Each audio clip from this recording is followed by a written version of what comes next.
the case of the Glasgow moneylenders. In the Glasgow of the 1980s, money was tight, tighter than a clenched fist on a Friday night. Schemes were falling apart, and for a lot of people, survival became the week-to-week gamble. The only thing that still came through the door regular was the fear. When the banks turned their backs and the DSS said no, there was always someone else who'd say aye. Someone who'd hand you a few notes, no paperwork, no questions, just a quiet word and a wink that carried a threat behind it. They called them moneylenders. Oh, Mr. Gillespie, a word in your ear. But in the schemes and closes, everyone knew their real name, loan sharks.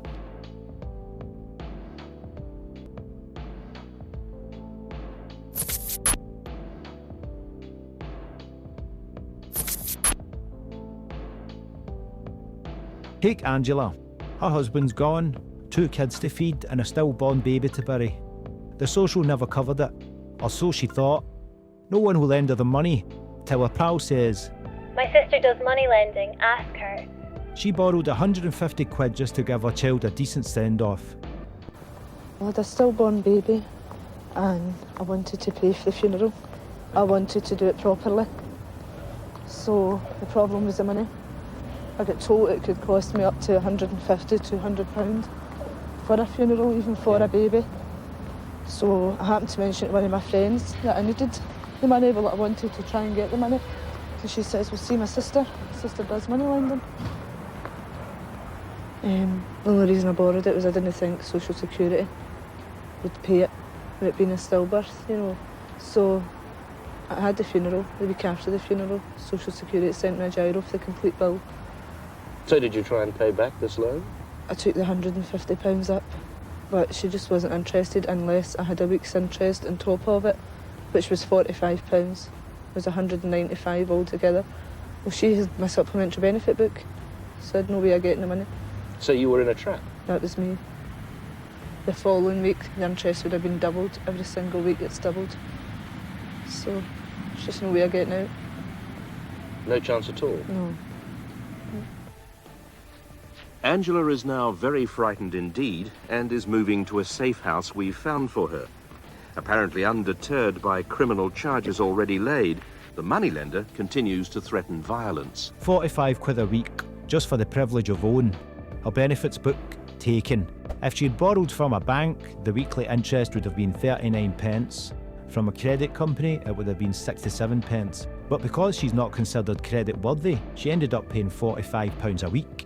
According to the Office of Fair Trading, annually those same payments work out as 14.7% with the bank, 25.9% with the credit company, and an unbelievable 14 million% with the loan sharks. This was the Glasgow the cameras caught, where grief became business and compassion came at 14 million%. Sally owed 500 quid, couldn't pay 1 week. The next, someone came up her stairs with a can of petrol. A flash, her carpet explodes in flames. She's grabbing the blankets, throwing water, trying to save the kids. Sally. It really scared me. I didn't even tell the police. She handed over her child benefit book the next day. They kept it for 2.5 years, 60 quid borrowed, over 2,000 paid back.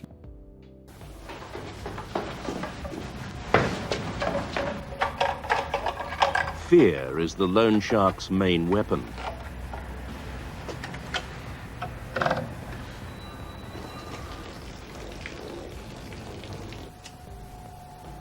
Most witnesses we found were too frightened to face the cameras. Not surprising in Sally's case. The loan shark tried to burn her house down.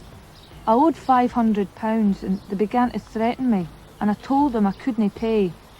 Soon after, I was at home with the children when somebody came up the stairs of the flats carrying a can of petrol. There was a loud whoosh as the carpet and door exploded in a sheet of flames. I dived into a bedroom to grab a blanket to put the fire out. It really scared me. I was so frightened I didn't tell the police. Next day I went to see them and I gave them my child benefit book. That's worth £15 a week. They kept that for 2.5 years. In the end, I reckon I paid back over £2,000. and I only borrowed 60. In the courts, some of these men finally faced justice. Men like the Greenhill brothers, James and Anthony Greenhill, loan sharks from the north side of Glasgow who built a living off the poor and the desperate. They ran their racket out of flats in Wallacewell Road in Barmulloch, lending a few quid here and there, £10, maybe 20, to people the banks wouldn't touch. But the interest was what broke you. £2.50 a week on a £10 loan? Aye, that's how it started. Just a few coins, I'd say. Then it doubled and doubled again, and soon the whole thing snowballed into a nightmare. Borrow a tenner, pay back 800. Borrow 90, owe 8 times that. All of it enforced by fear. By the time the law caught up with them, the Office of Fair Trading had worked it out. They'd been charging an annual interest rate of nearly 11 million%. 11 million, not a slip of the tongue, that's a real figure. In court, Sheriff Kenneth Mitchell called it an outrage to society. James Greenhill, 41, got the maximum sentence, 2 years in prison. His brother Anthony, 36, got 9 months. Between them, they'd raked in more than 40,000 in profit, 140k in today's money, by holding on to benefit books, pension cards and people's fear. The sheriff told them, "You took advantage of the poor and the underprivileged. It is difficult to imagine a worse case." And he was right. This wasn't finance. It was survival turned into business. They preyed on pensioners, single mothers and unemployed, people who had nowhere else to turn. And the schemes, everyone knew their names along with the papers that printed them, because everyone knew a Greenhill or someone just like them. Bridgeton, east end of Glasgow. By the late 80s, this place had more loan sharks than lampposts. In Bridgeton Cross, less than a mile from the city centre, there were 5 of them. Moneylenders, minders, runners, all working the same patch. It started every gyro day, people queuing up at the post office, cashing their benefit books, then crossing the cross, straight into the hands of the sharks. They'd pay the week's interest, then if they were short, they'd borrow more. The trap tightening with every note that changed hands. All caught on film, no disguises, no secret handshakes, just open trade and other people's desperation. We were talking ordinary, decent people, one investigator said. People who cannot get a penny worth of credit anywhere, and they are forced into the hands of these people. And of course, that's what makes the position of the loan sharks so wicked, the fact that they realise that that's the situation. Amongst the worst was Robert Kerr, a man who operated openly around Bridgeton Cross. We see him collecting from one customer, he's peeling the cash from his social security payment. Kerr would deny these accusations, but not long after he'd be seen again in Bridgeton Cross back to doing what he does best, leeching. Then came the confrontation. I've come to ask you about your activities as an illegal moneylender. Me? Yes, we've seen Not you. at all. We've had you under observation for some No. time and we have film of you Not actually at all. lending money. Not at all. We Good do. on. Good on. We do. I don't know nothing about that. You do. You've been lending money. You're probably going to do it this morning. Back in Bridgeton Square, Kerr hands out another loan. How do you defend charging exorbitant rates of interest? You do. We have actually got film of you at work in Bridgeton Square. You have actually... I don't know nothing about You it. do. In his hurry to escape, Kerr has forgotten he has an anti-theft switch on the front of his car. A number of transactions. But Kerr wasn't answering anymore. He'd bolted, muttering, trying to vanish back into the maze of closes he controlled. Behind him, the victims were still queued up. Pensioners, single mothers, men on the brew, all with the same story. Lend a bit, pay it back You have a forever. license, we know you have none, and we have you on film lending money. What have you got to say to that? Are you saying we're lying? We have you on film. Does the camera lie? Is that where you're off to now? Lend some more money at exorbitant rates of interest? The law says that anyone lending more than £30 on a regular basis must be licensed as a moneylender under the Consumer Credit Act. In Glasgow, responsibility for making the act work is shared between the police and the council's Consumer Protection Department. And then there were the McCabe's, a father and son duo, Charles and Paul McCabe, running their own operation also right here in Bridgeton Cross. They were filmed handing out loans, taking cash back in, week after week, as if it was any other business. And the underprivileged. Mr. McCabe, my name is Roger Cook from Central Television. I'm here to ask you about your illegal money lending activities. You know what you're talking about. We have been filming you for some time doing exactly that. In Bridgeton Square and in the hostel. It's illegal, you know. Hold on. Just answer some questions. We've seen you do it. Come on, explain yourself. Explain yourself. Come on. Running away, eh? What a coward. Runs away and leaves his wife to defend him.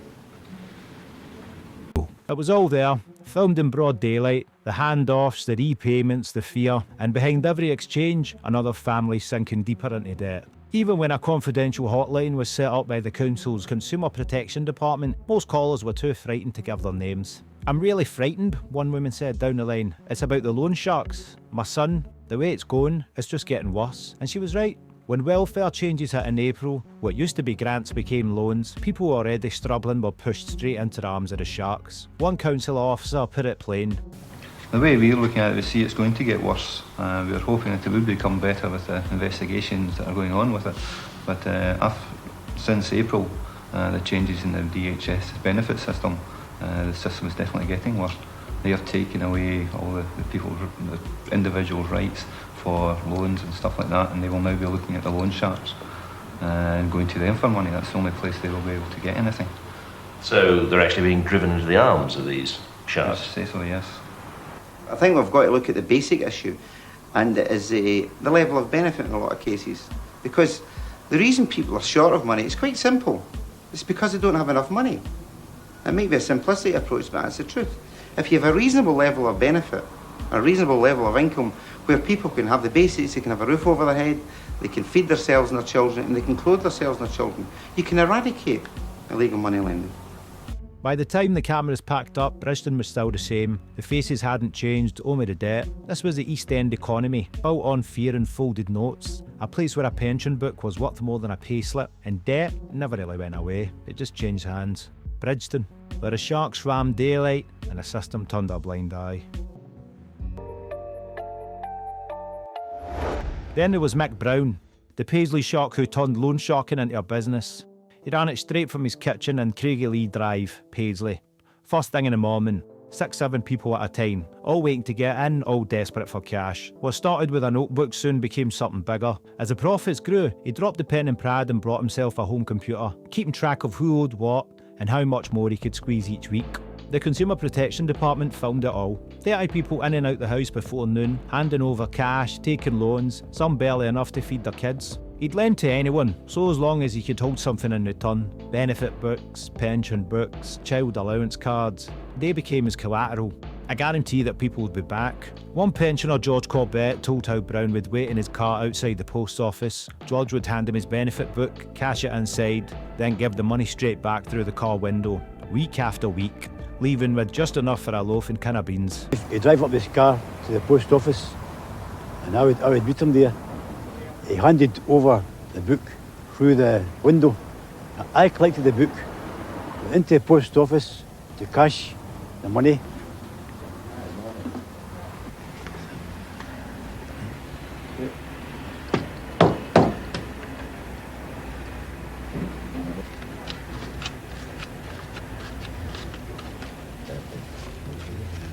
I got the money and come back out and handed over the money to him, and then he drove away. That was that transaction finished. So you were able just to scrape enough to pay back at the end of the week? That's correct. And once you paid back, you were left in a lurch. And it finished up, you may have to even go to bins. That's true. You mean you were so desperate you went through dustbins? Yes, that's true. Through dustbins, and to find anything that's there, or anything that's even clothing or even food, gets to the stage it's food. That's how hard it gets. When Brown was finally caught, they found nearly 70 benefit books stuffed under his jumper. Each one was a person's life on paper, and his insurance had never stopped paying. He was proud of it too. When asked if he'd regretted what he'd done, he'd said, "I don't create these people's conditions.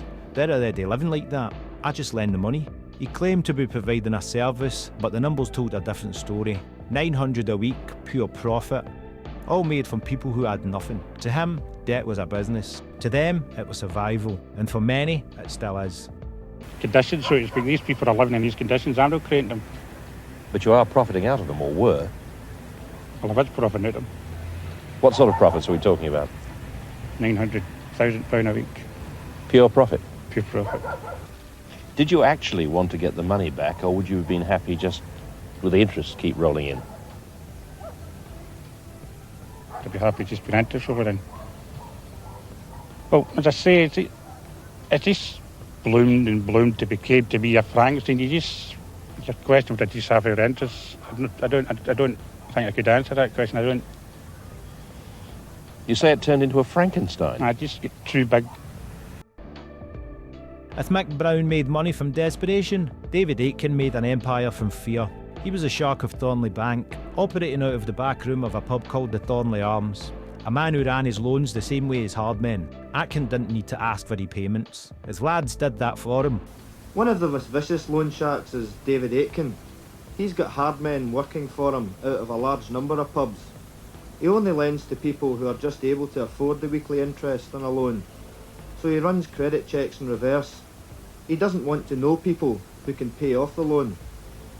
This is the man himself, David Atkin, Lord of the Thornley Arms. There's a lot of violence involved when Atkin's looking for his money. But there's never any witnesses. No matter what he does, there just isn't any witnesses.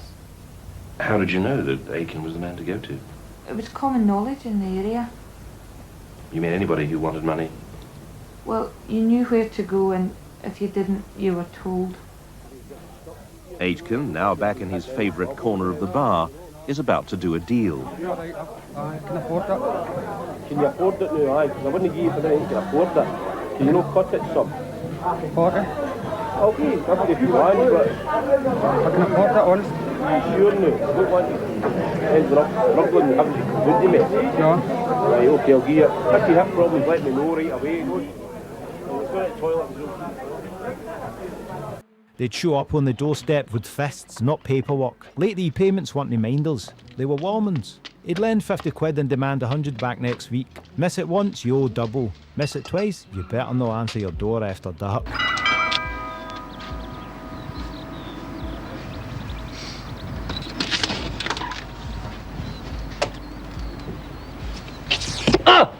What is it, Tom? Mind on what I said, missus. Or for the more I own, you'll only be needing £1. Oh my God! They need another pint.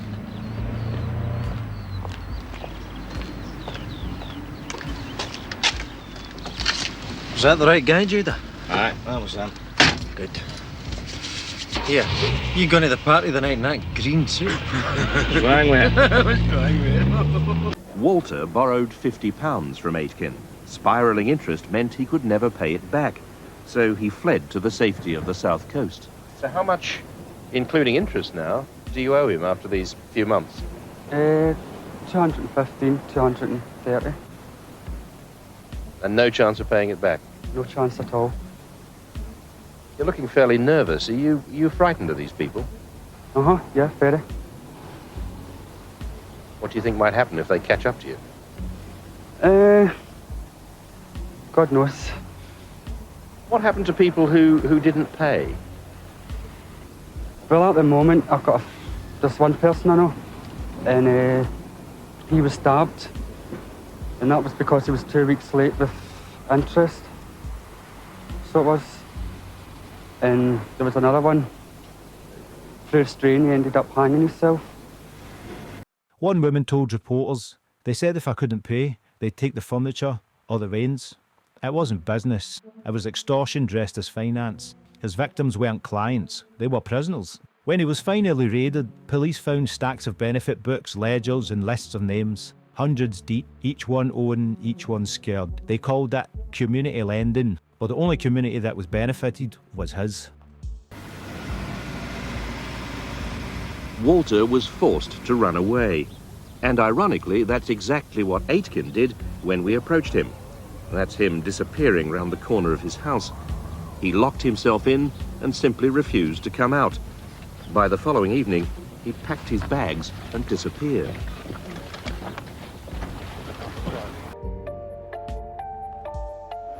But these men didn't just appear from nowhere. They filled the space that the system left behind. By the late 80s, banks wouldn't touch the poor. Credit was for the middle class, for those who'd pay slips, not gyro books. So the sharks became lenders. They were the ones who'd listen, the only ones who'd help. And for many, that was enough, until the help became a chain. The report only showed the country what Glasgow already knew, that poverty breeds business, and in the housing schemes, business had teeth. The expose lit a fire under the council and the police. Raids, prosecutions and public outrage. For a few months the sharks disappeared, the curtain stayed shut, the knocks at the door stopped, but it didn't last, because when the gyro runs out and the wains need fed, people go back to whoever will lend.